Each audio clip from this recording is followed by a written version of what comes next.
What type of turn transition is best in skiing is an age-old debate frequently found echoing through the instructor après ski scene.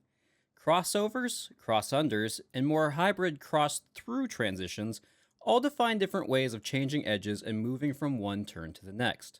In this episode, Dave Raybould joins us to break down these different turn transitions, why the answer isn't as simple as which is the best, and even sprinkles in some additional philosophy on identifying a skier's intent and why backseat skiing isn't always backseat. In addition to being a PSI Eastern Region Alpine examiner, Dave is a manager and staff trainer for the Stowe Ski and Ride School. Please enjoy this episode of Okemo Tech Talks, brought to you by the Okemo Ski and Ride School. So it wouldn't be a good clinic without some learning outcomes. I'm hoping by the end of this little tech talk, we'll be able to define turn transition, gain an appreciation for the different ways to transition from turn to turn. I want to dispel a quick myth. I hear a lot of people talking about moving the hips forward at transition. And I just want to throw the idea out there that there's more than one way to transition. And we'll talk about those. We're going to talk about how we do it, so the biomechanics, about how we have to move our body to transition in different ways. And then also the why. So is it situational, i.e. groomers, bumps? Is it tactical in terms of the snow conditions? Or is it just the desired outcome of the skier? Now, has anybody seen the Warren Miller movie from, I think it was last year or the year before? And you've got Johnny Mosley, one of the best Olympic mogul skiers, and he's getting chased around by Donnie Pelletier. And so I find what's really interesting about that, you start to watch those clips of Donnie Pelletier chasing Johnny Mosley around, and you think, wow, he is going to blow up any second now. And then they play another clip of him skiing, and he makes it down again. You're like, okay, all right. And then they just keep playing run after run after run, and Donnie Pelletier, makes to the bottom every single time you think he's going to blow up. And it begs the question, what was he trying to achieve? Right? Like, to us, visually, it looks like he's going to blow up. But Donnie Pelletier set out at the top of that run and intended to ski that trail in a certain way. And you get to the bottom of the trail and he checked that box. I set out to ski this trail in a certain way and I nailed it. So I think it's really important to remember what the actual desired outcome of the skier is. And we're going to ground in the 5 technical fundamentals. So some absolutes in there, no ifs, buts, or maybes. Grounding in some objectivity instead of subjectivity. And so this topic all kind of started for me a few years ago when I was on the dev team. Dave Capron was the coach, still is the coach, and he gave us a homework assignment. And the homework assignment was to come up with a topic that you could discuss in short, 10, 15 minutes over lunch, something you could develop into a clinic or a webinar. And yeah, kind of go from there. So for me, that's where this idea came from, of talking about turn transition. From that little homework assignment came this article that I wrote in the Snow Pro newsletter last year. So that's on page 26 of winter 2024, if you haven't read that. And then here we are today in this tech talk. So a lot of similar ideas. We're going to add in some video to really highlight some turn transition. But yeah, a little bit of a plug there. If you haven't read that, go check it out. And why, for me, this particular topic, in my own personal skiing, I often get a lot of feedback that I generate a lot of energy in the apex of the turn, a lot of good ski performance. But then when I start to transition into the next turn, I kind of give it all up. And it makes my transitions kind of look flat and not dynamic. And so you learn things the most when you teach them. And so for me, selfishly, I focused a lot on this in my own personal skiing the last couple of years. And I empower you to do the same. Be a little bit selfish when you're out there on the hill. If there's something that you're working on in your own skiing, teach it to your students, teach it to your peers, and you'll probably learn something.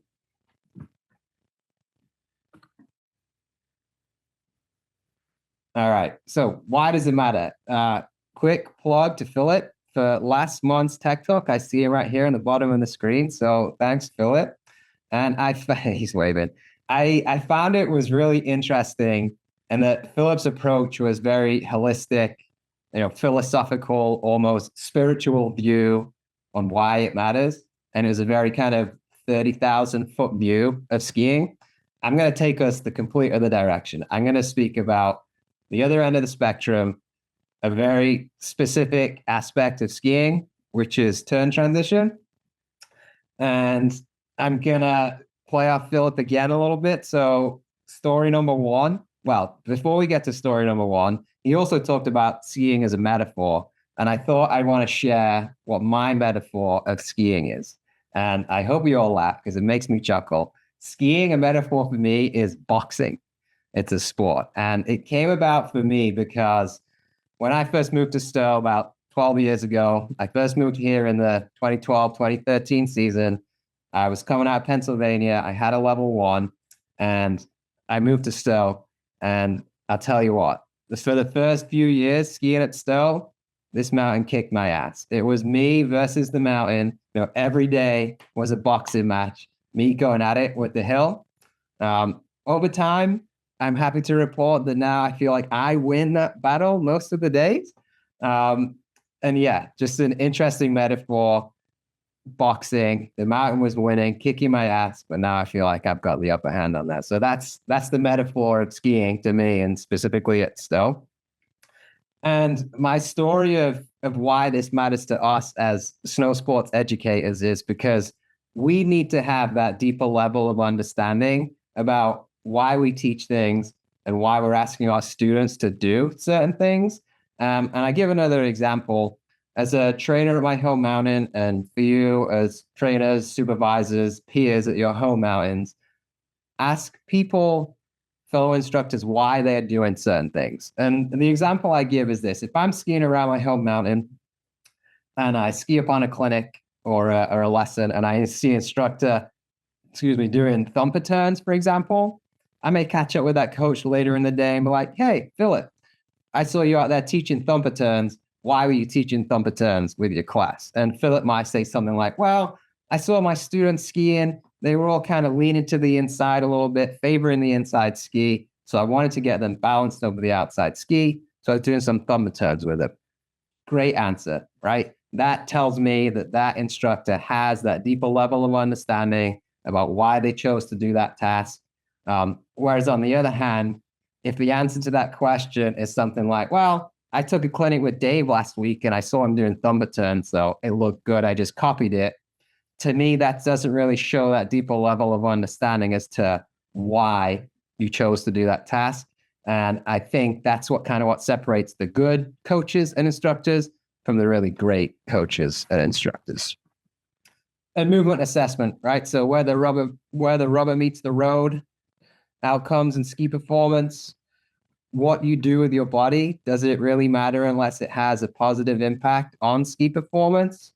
And I've got an example here, like how much does an arm weigh? Like my arm, 15 pounds, 20 pounds. That has an effect on the center of mass as just to where I place my arm. If I reach it out in front, I'm moving my center of mass as a whole forward. And then movement assessment against a fixed image in your brain. And I take that back to desired outcomes a little bit. There's an example where you may be watching a student ski down the hill towards you, and in your mind, you're doing movement assessment against a task, let's say short radius turns, but the skier coming down towards you is maybe skiing short swing turns. So a tighter corridor, a slightly quicker cadence. In your mind, like, that's not quite it. That's not what I'm looking for. But in the skier's mind, if their intention is to ski short swing turns, then they might have nailed it. Unless you're both on the same page about what that desired outcome is, your feedback can then be inaccurate feedback if you don't know what the desired outcome or the intent of the skier was. Okay, next slide. So getting into it a little bit here, got a first little video that I'm going to hit play on. Apologies in advance if the videos come across a little bit shaky. I don't know how good it's going to come with network connections, but we'll play the video. Most of them are in slow motion, so it shouldn't make too much difference. But defining turn transition. So this is straight out of the technical manual, page 41.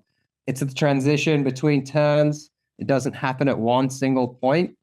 It's a process that begins during the finishing phase of a turn as the skier decreases edge angles in preparation for the next turn, and continues into the next initiation phase as they engage the new edges.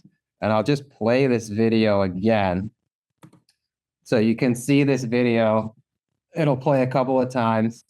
They finish one turn on the uphill edges, flat ski through transition onto those new downhill edges. So we're talking about transition. That's what we're talking about.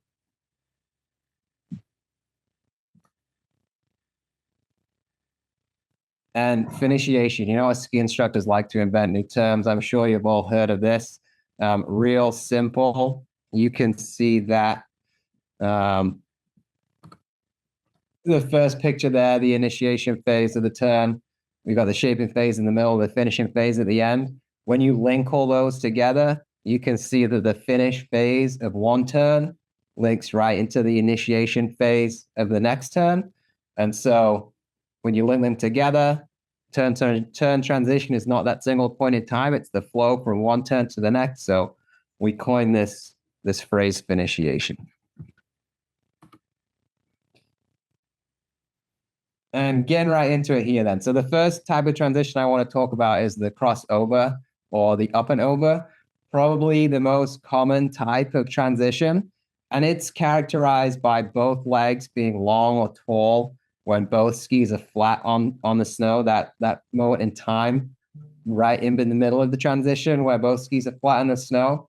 And what you're going to see, if you actually rewind a couple of seconds from that point, just after the apex of the previous turn, you'll see that the inside leg begins to lengthen so that by the time the skier gets to transition, both legs are long. When the skis are flat on the snow, the hips and the center of mass align over the feet and the base of support, and the upper body kind of moves up and over the feet into the next turn, and it can also create a toppling sensation. So as the skier enters the new turn, the new inside leg will begin to shorten as the new outside leg stays long. Now, I know that's wordy. Simple terms: long leg, short leg at the apex of one turn, long leg at transition, and then short leg, long leg at the apex of the next turn.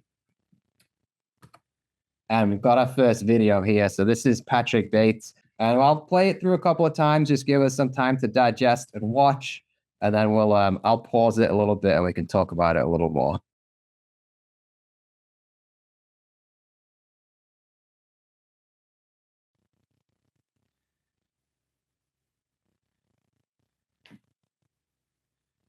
All right, I'll play it again. So we'll go full speed to begin with, then we'll get into the slow-mo and I'll pause it again.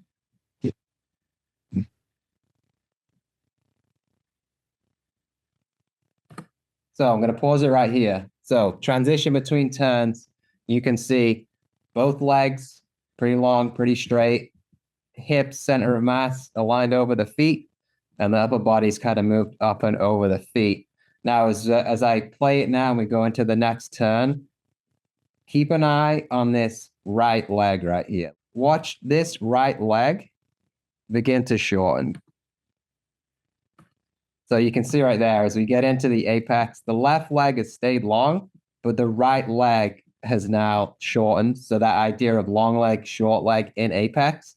And now as we go through the finishing phase of the turn into the initiation phase of the next turn, this outside leg, the left leg, is going to stay long, but then the right leg is also going to lengthen so that by the time you get to transition, he's got two long legs again.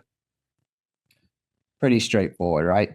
All right, next video, our very own Nate Gardner at Stowe. Shout out to Brandon for these clips. This is just a real quick 2 turns, and it's in slow-mo. The first turn comes at us pretty quickly, but I want you to immediately watch. As soon as I hit play, both legs are going to lengthen.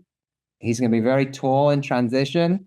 He's going to go through the next turn. And then as he gets into the second turn of the video, again, two very long, straight legs in transition. There's the first one. Second turn, transition happens right about there in the air. And he's into the second turn. So I'll play it again real quick. And I'll pause it. So right there, first transition, legs started to lengthen.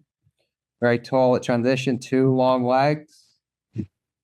Going into the next turn. And right about there, even though the skis are not on the snow, you can see the skis are kind of flat to the snow. That is the bit of the turn that transition would happen if the skis are on the snow. And you can see two long legs. All right, moving on to the next one. So the cross under, or also known as a flex transition. So this one happens after the turn apex. The skier allows both legs to flex through the end of the turn, and the legs and the feet realign underneath the upper body. So in comparison to the up and over, or the crossover, where the upper body moves over the feet, this is the opposite of that pendulum, where the feet come up and come under the upper body. Now, the next bullet point, I'm going to say this one twice. The legs flex at a rate that keeps the magnitude of pressure between the skis and the snow constant. That's very wordy, and I'll say it again one more time. The legs flex at a rate that keeps the magnitude of pressure between the skis and the snow constant. I fully appreciate that I probably just lost half of the room right there. You were probably like, Dave, I don't understand that. That's too much. I don't get it. Well, I have a little exercise for us so we can play along at home. What I want you to do, take your hands, put them together, press them together, okay? And now keep your hands touched together, but push hard against each other. Feel the pressure increase between the palms, and then relax the hands a little bit. Keep them touching, but I want you to feel that pressure decrease. So just do that a couple of times. Push, feel the pressure increase, relax, feel the pressure decrease between the palms. Now, same idea, but I'm going to push with one hand, and I'm going to receive that pressure with the other hand as I go side to side. So you can feel right now, as I push with one hand, I'm relieving the pressure with the other. So the feeling between my palms stays the same. If you start to push more with one hand or the other, you'll feel the pressure increase. Likewise, if I move one hand quicker than the other, my hands separate. So the legs flex at a rate that keeps the magnitude of pressure between the skis and the snow the same. What that means is that I'm flexing my leg, one of my hands, in a way that keeps that pressure the same as my other hand would be the snow pushing back on the bottom of my ski. So a little visual for you there. I hope that makes sense. It's similar, but it's not the same as a retraction turn where the skier will actively like pull the legs back towards their upper body, and that might actually decrease that pressure between the ski and the snow. Like I said, the feet cross underneath the upper body where both skis are flat on the snow. Upper body remains very stable with no movement. More simply, long leg, short leg at the apex of one turn, short leg in transition, back to long leg, short leg at the apex of the next turn. Now, this is a video, I first saw this probably about, 5-6 years ago. This is a video for me that really piqued my interest in all of this. When I first saw this video, and this is Patrick Bates again, the same skier as in that first video, I was like, wow, he is doing something different, and he is doing something that I've never seen before. So same skier, different movement pattern.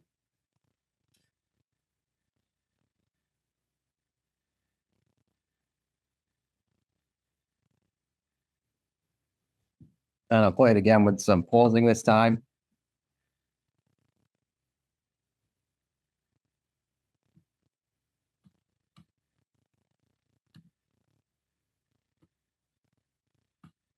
So I'll pause it here. Skiers in transition, two flat skis on the snow. You can see the legs, the knee specifically, a lot of bend in that knee joint, right? The femur is pretty much parallel to the snow. And I really like this visual because he's got these two white stripes on his knees. So watch now as he moves into the next turn, the left leg that's closest to us down the hill, that leg pretty much stays flexed at 90 degrees the whole time, whereas his right leg is the leg that extends out.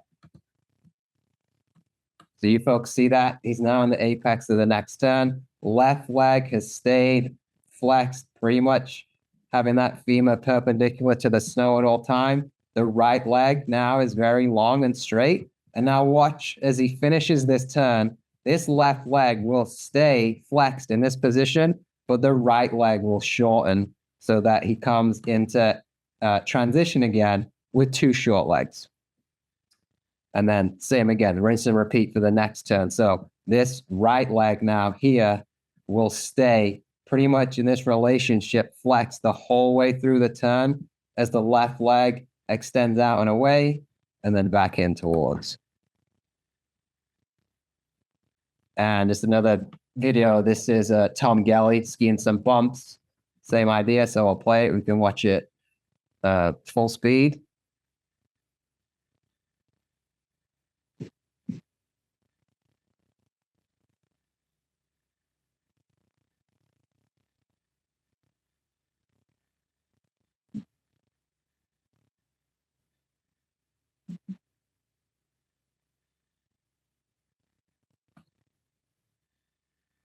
And I'll play it again. I'll pause it in just a couple of places.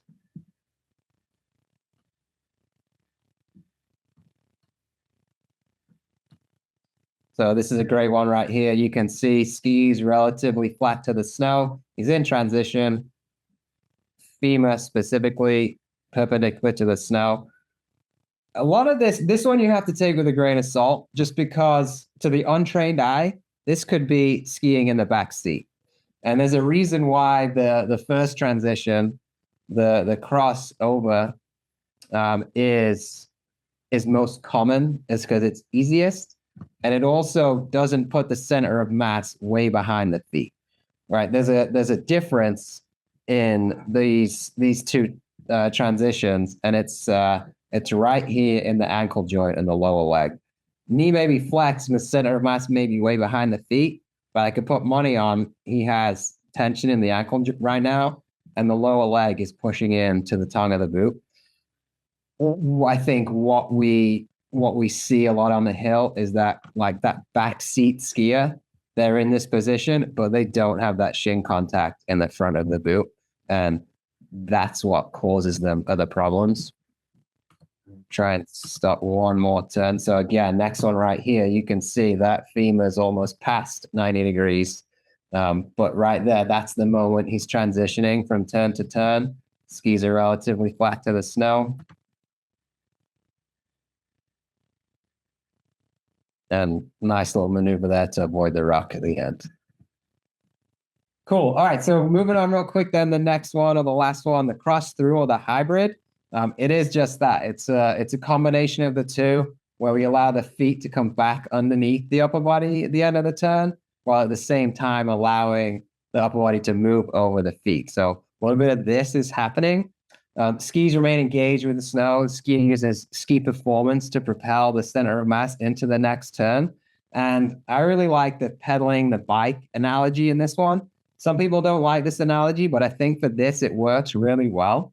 Now, imagine that you're riding a bike, your feet are clipped into the pedals, and when you're at the top and the bottom of one stroke, you have one leg that is short and you have one leg that is long. Now, as the feet move through the pedaling motion, if you freeze frame a half stroke, so to speak, you don't have a long leg and a short leg. Both legs are equal in length, but they're both medium in length. They're not fully extended and they're not fully flexed. Now, in ski terms, after the apex of the turn, the outside ski is going to begin to shorten, but the inside ski or the inside leg is going to begin to lengthen. And so that moment in time where both skis are flat on the snow, both legs are medium in length. They're not tall, they're not short, And then as you continue into the next turn, that old inside ski or old inside leg continues to shorten while the new outside leg begins to lengthen into the next turn.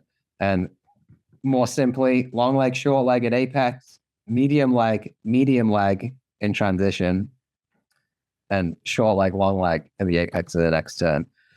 Now, I've got just a couple more videos here. Unfortunately, I don't know the name of this skier, but we'll watch it again real time. I'll pause it and we can do a little bit of MA.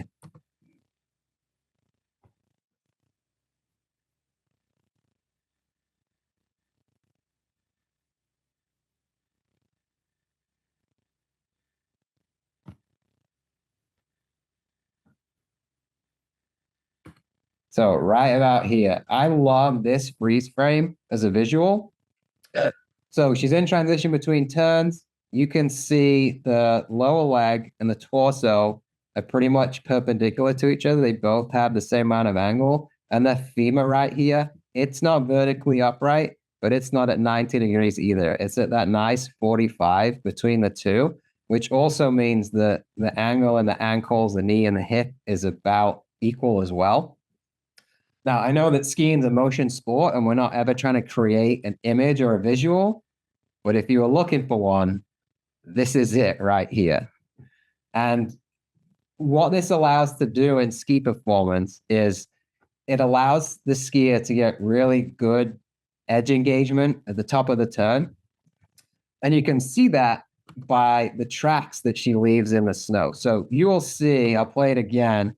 As soon as she gets into the turn, you're seeing tracks in the snow.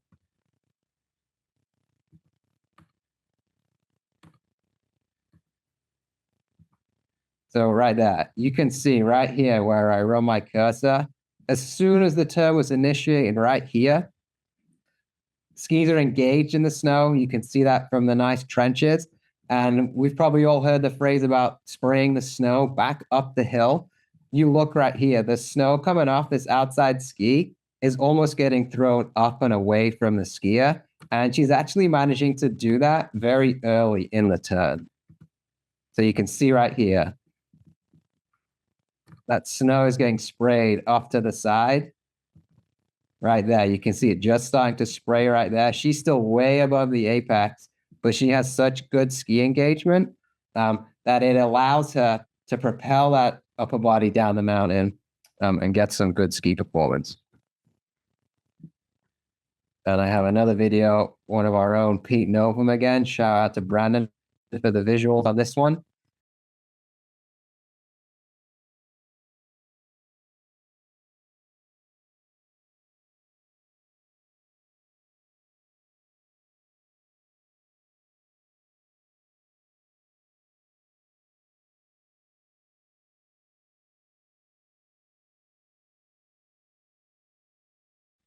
So again, transitioning between turns, lower leg, torso, pretty much perpendicular to each other.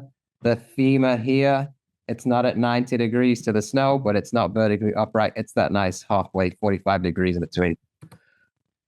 All right, last one, just for fun.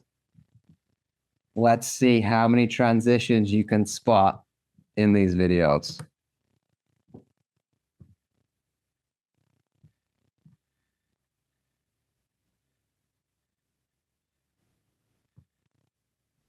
I'll play this first one again. I find this first one really interesting because they're synchro skiing. But if I pause it right about here, I would say the first skier is doing a cross under, but the second one's probably doing more of a hybrid cross through. And the last one, this one's kind of just more for fun. This one comes at us pretty thick and fast, but slalom skier in a slalom course. I'm going to pause it right here in the middle of the video, right there in transition. The appearance is very backseat, but I guarantee there's some good shin engagement inside that boot, which allows them to quickly transition from turn to turn. Cool. So just going to finish up. I'm going to throw some questions out there to the group. We're going to come back and revisit them. So given everything that I've said, is there a right or a wrong way to transition from one turn to the next? Is it situational, tactical, or is it a baseline technique? What's the desired outcome of the skier, and how do different types of transition affect ski performance?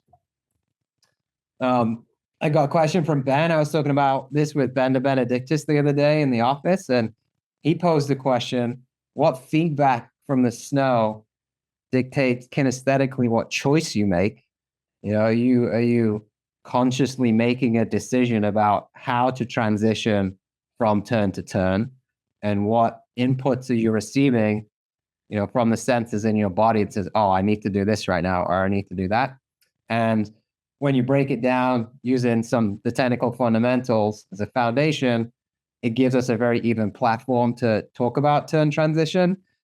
We step away from subjective comments. We ground ourselves in some objectivity. And at the end of the day, it all comes back to ski performance. And I use that analogy of the video of Donnie Pelletier. He's got some skis that are like 200 centimeters long, and he's making it happen, right? He's getting down the hill. Kind of hard to argue against him. He's making some very athletic movements, and he's getting ski performance out of those skis. But is our own critique of that based in some own personal biases versus just objectivity, going back to the fundamentals? So quick wrap up, learning outcomes. I hope you got a good definition for the turn transition. Hopefully you gain an appreciation for the different ways we can transition from turn to turn. We talked about the how, the biomechanics, how we have to move our body in different ways to achieve those different outcomes. You know, the why, we talked about that. And then grounding in the 5 technical fundamentals. So that's all I've got for you folks. I'm going to leave this slide up on the screen with some questions that I would love anybody out there to throw some comments at if you feel like you've got a good answer to any of those. And if you've got any answers for me in the chat, maybe Brandon can moderate the chat a little bit. And yeah, we can go from there. But that's a presentation. Thank you. I think one I would like to maybe potentially throw out there for everyone to contribute to is when do you think are some situations where, tactically speaking, you might apply one of these transitions versus another? Rich said bumps. What kind of transitions do you think you might use in the bumps? All of the above. Yeah, I mean, we saw Nate do a wonderful example of a crossover in the bumps, right? Yeah, I agree. Tactically becoming a bird. Yeah, and it kind of depends. Like some of the bigger bumps, you might use that equal pressure to pivot, on the top of the bump, whereas you use the crossover when you're fully extended and maybe trying to make the turn deep in the trough. Yeah, it kind of depends on where you ski it and how you ski the line. Yeah, totally. Yeah, and I was just thinking, a crossover just, takes a little more space. And there are times tactically when you might go in and you might find that I'm planning a crossover move here, but as you finish up your last turn, you don't have space because maybe there's a rock there, or maybe there's a terrain feature or something that you didn't anticipate. So you can kind of pull them under you for a cross under move. Yeah, I want to revisit that crossover, the first one, for just a second. And the reason why I put in that first bullet point that it's the most common type of transition is it's what we see the most with our skiing general public. And it's the easiest way to transition. There's that moment in a crossover where you can relax a little bit. And you have to remember, most of our skiing population, the people we teach, the people we see out skiing on the hill, they're not necessarily looking to rip down the hill and get the most ski performance. They want to ski all day. They want to have some fun. And that's kind of the most conservation of energy way to ski. It's also the least athletic way to transition from turn to turn. Again, going back to our ski in general public, if I was trying to teach a cross under while still maintaining that contact in the front of the boot with the shin, that's a very challenging move to make. It requires a lot of athleticism. Likewise with the cross through, the hybrid, that split second in time when your angles are at 45 degrees and you've got that medium leg, that's similar to shooting a basketball at a free throw line, right? You're not fully crouched, but you're not fully extended.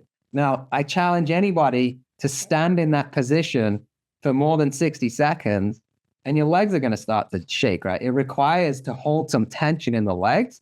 And the reality of the situation is most of us ski in general public just don't have that level of athleticism. So we see the up and over or the crossover the most because of the benefits of that particular transition.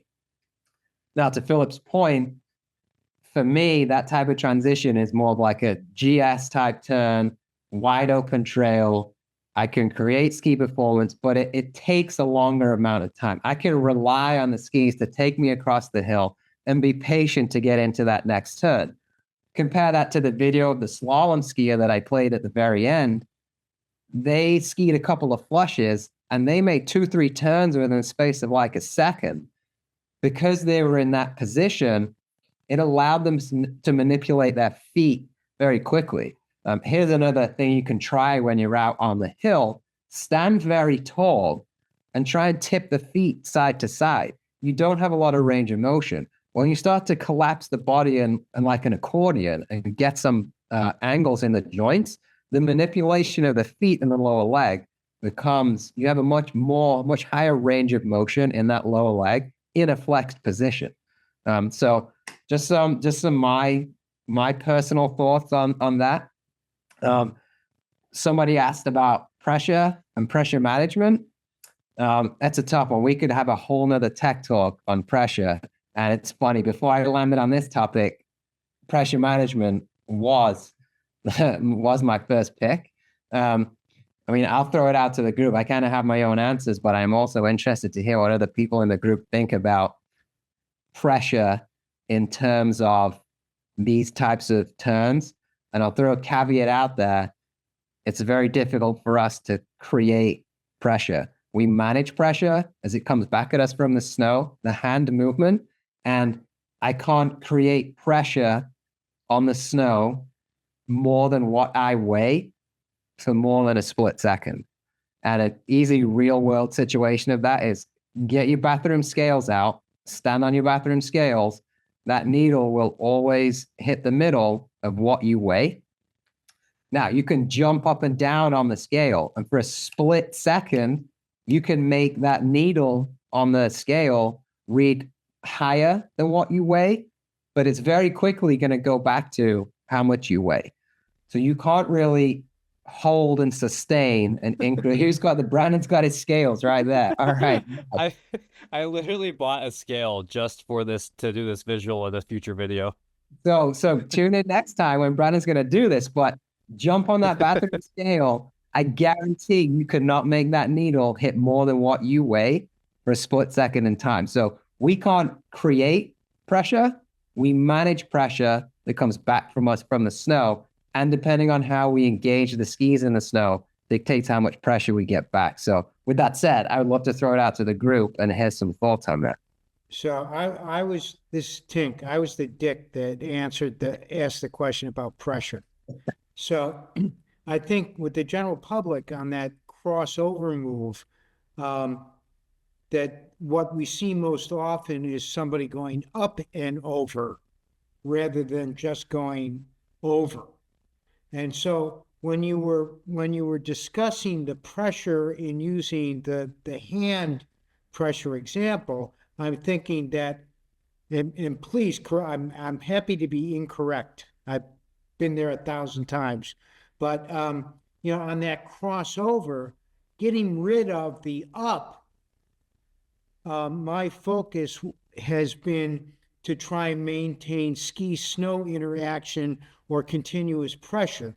And then when you brought up that example in the cross under, my question was, well, why would the ski snow pressure, the degree of pressure might change, but the pressure between the ski and the snow in the ski snow interaction pressure, wouldn't that remain the same on the crossover as it is in the cross under, the relative differential there? And maybe I'm wrong. No, I don't think you're wrong at all. I think for the crossover, because it has that more of a patient movement, the needle on the scale, so to speak, is gonna stay pretty even as to what the skier weighs. Now, I'm fine with that. Yeah, my first thought when you started talking, Tink, was, for me, it's more of a coaching cue. So am I coaching the students in a way that says, okay, this is what I need you to feel when you make this turn? And something I'd say a lot, if you've ever been in a clinic with me, our job as ski instructors is to create feelings and sensations of what good skiing is. And the reason why is because I can't jump into your equipment. I can't jump into my students' equipment and do it for them. They own that equipment. They have to make the equipment do what they want it to do. So well, I think that's a personal failing on your part, not being able to jump into it. I'm only human. But you can see what I'm saying, right? Like I have yes, I can create feelings. I'm fine with that discussion. Yeah. And then to go for the cross under, if I replayed that clip of that slalom skier, if I hit the pause button in transition, you may have seen it. The skis were marginally off the snow. So for that split second, there's no pressure between the ski and the snow. But that's a factor of the amount of rebound they got from turn to turn, and also how quickly they flex their legs. If they flex their legs just a little bit slower, the skis probably would have stayed in contact with the snow. The caveat in all of that is, in a slalom course, skiing the flush, they don't have that much time. Again, goes back to the desired outcome of the skier, right? You can't get into the brain of the skier and figure out what they were trying to do or what they were trying to achieve. I can make an assumption, I can guess. You're only going to find out by asking them. But even when the skis are off the snow, the relative ski-snow interaction is the same foot to foot. Yes. Okay. Yeah. That you know, there's that video, Brandon, pull up, if you can, in the clip that Brandon played at the very start of me skiing, I make a very sequential movement to go. I hop off one bump on one foot and I land on a bump on my other foot. And that movement pattern, we know I got to transfer weight from one ski to the other. We talk about skiing outside ski to outside ski, exactly like you just said, Tink. That happened, but the skis were in the air. Now, because the skis were in the air, you saw the movement pattern a much more distinctively. Brandon, I don't know if you can pull that up or not. Yep. There you go, right there.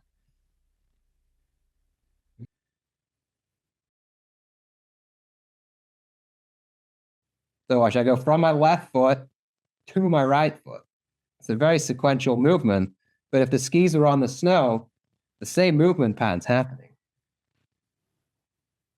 Well, I had a question, sort of harp on the same question here, but I talk on the cross under. When you're talking about creating equal pressure, I guess I'm confused to what you're talking about, because I thought we were trying to direct pressure to the outside ski. So if we're trying to direct pressure to the outside ski, what are we keeping equal? Great question. That comment is more related to the pressure that I'm feeling from the bottom of the snow to the bottom of my foot or the bottom of the ski versus moving foot to foot. So take pressure as a whole number and let's call that number 100. In the apex of one turn, I may be 80-20 on one foot, which means at the apex of the next turn, I need to be 20 on the other foot. Now that has to go through phases, right? So it might be 80-20 70-30, 60-40, 50-50 in transition, and then it goes the opposite direction.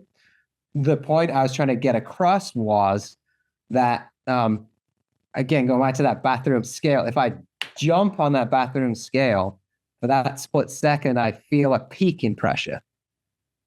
Likewise, if I jump up off of the snow, I feel a decrease in pressure between the bottom of my foot and whatever I'm stood on. So with that cross under move, and what differentiates it from a retraction move is that I want to flex the legs in a rate that allows that pressure to stay constant, not too quickly so that the feet leave the snow and I don't stay too stiff where I feel the pressure start to increase and build on the bottom of the ski. It's matching the rate of flexing the leg. Keep that needle on the imaginary scale pinned right in the middle. Does that make sense? Yeah, I think so. In other words, you want to keep the sum total of the pressure equal throughout the turn. Exactly. Whereas in a crossover, and one of the advantages of the crossover, you get light in transition. Like if you're in heavy snow, you use the crossover, you get light. So that's the opposite of that. You stay equal. Okay, that makes sense. Thank you very much. You're welcome. I think another piece, if I could just add to that real quick, that might help. And I think it might also kind of play into the question Tink asked earlier, is if you think about like the path the center of mass and the base of support take throughout a turn, through the top half of the turn, the center of mass and the base of support are kind of like diverging and getting farther away from each other. But as you get to the bottom of the turn, they start to converge, right? And if that outside leg, or if the leg stays long as they're trying to converge, you're going to have an increase in pressure, right? Whereas if you're flexing that outside leg as the ski starts to come back towards, or the base of support starts to come back towards the center of mass, now you're kind of regulating that pressure that's forming between the ski and the snow. It sounds just like that fundamental about regulating the magnitude of pressure between skis and the snow, Brandon. Yeah. Which is great because, like I said, we're grounding this conversation in those 5 technical fundamentals, which is a universal language for us. So I think when you first get into ski instructing and you're, in that level 1 zone, even in the level 2 zone, the idea of being forward in the context of the first fundamental always seems to get talked about as like a visual cue to indicate whether someone is going to get performance from their ski or not. But I think, a lot of the, some of the videos you showed, Dave, indicate that that's really not the best indicator. Your center of mass can appear to be behind your feet and you can still get high performance from your skis through transition. So moving towards like the level 3 end of the spectrum, what are some cues, either physically or in terms of ski performance, that can indicate that someone's center of mass being behind their feet isn't having a negative impact on their skiing? Okay, so something I would see externally that would tell me that the student is getting good ski performance, even though that center of mass is behind their feet. Is that the question? Yeah, exactly. Yeah. I mean, at the end of the day, it does all come back to ski performance. So are they achieving what they want to achieve? Is it their desired outcome? As a clinician, are you agreeing with that desired outcome? I've got the visual in my head right now of Tom Galley skiing that bump run. And there was 1 or 2 places I stopped the video and it was very clear that his hips and his center of mass were behind his feet. He was very able to quickly transition his feet to the new sets of edges and finish the turn. If in that situation, the skier had center of mass behind the feet and did not have that contact in the front of the boot, that ski is only going in one direction, and that's straight down the hill. The tips may come up off the snow. The ski wants to go straight. To me, that would be the visual from an outsider looking in. Is the skier able to maintain ski performance into the next turn, or do you get that visual of them looking out of control, winding the windows down, and 3 turns later, yard sale happens? I had kind of a follow-on question to that, and that was more of the intrinsic. So as opposed to seeing from the outside, I for myself am looking prescriptively to practice those 3 variations. And so what kinds of data am I looking for to kind of know in real time that I'm successful? So what kind of, like, to me, your descriptions are very feeling oriented, which is Yep. super. And Yep. that directly goes to me going out to the snow. What kinds of cues can I look for to me to know that I am getting closer to my goal? I'm kind of imagining like starting to practice this in more of a slower Yeah. pace, and then attempting these moves, and then turning it up. But should I have cues? So, like in terms of maintaining tongue pressure, specifically towards that transition area, and trying each of these. And then other cues, perhaps I can see how my tracks are in the snow. Yeah. Do I feel that they're precise and slicing? And what kind of ways can I make this a practicable task for me?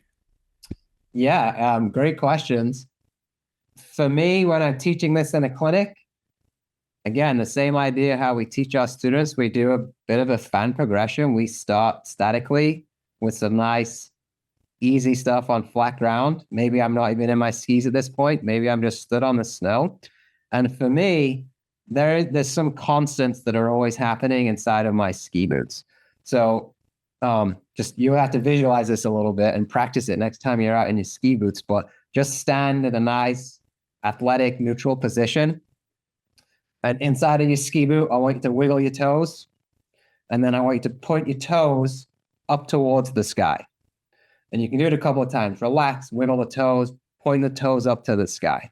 And the first thing that should happen is that the anterior tibialis muscle that runs down the front of the shin, it's a very small muscle. I don't know what else I use it for except skiing, to be honest. But you fire that muscle, and by lifting the toes up to the top of the boot, it engages that muscle and it draws the shin forward into the front of the boot. And this is one of those big misconceptions I'm talking about. How many times you hear ski instructors say, get forward, lean forward, move forward. And they make a huge gross movement with the upper body, and they just pendulum the whole upper body forward so that they're hanging out way over the fronts of their skis in front of their toes. Yes, they have got forward, but they've achieved it in a very different way. What happens is when you engage that muscle in the shin and you draw the shin into the front of the ski boot using the first technique that I talked about, you get shin engagement, but your center of mass stays very much over your feet. And in fact, you don't move forward, you actually move down towards the snow by a couple of inches. And you engage the ankles and you have a nice foundation. I call it home base, right? I'm not too tall, I'm not too short, I'm not leaning inside, outside, I'm not forward, backwards. I'm right in the middle of my bubble. And that's a really good place to be because it gives me options to move in all directions. If I make this huge gross movement and I lean forward and I hang over the fronts of my skis and then I hit a bump in the snow, I have nowhere else to go. So I end up ejecting out the front of my skis. So that's the first thing. The second thing is when I make that movement by wiggling my toes, pointing my toes up to the sky, I feel my shin drawn into the front of the boot, but you also feel the heel get pushed back into the heel pocket of the boot. Okay? So I'm not just searching for one feeling inside of the boot. I'm searching for two feelings inside of the boot. So shin in the front, but the back of the heel getting pushed into the back of the boot. Now, here's the kicker. Can you engage that shin muscle without having to raise the toes up to the top of the boot? Can you get to a point where your toes are relaxed in the boot? I have contact of the three, the three balls behind the big toe, the little toe, and the arch of the heel. And do I still have shin contact in the front of the boot? Now, if I can maintain those sensations through every single ski turn I make, the world's your oyster. All three of these transitions that I just talked about, you can do any one of them whenever you want to. Thank you. That was great.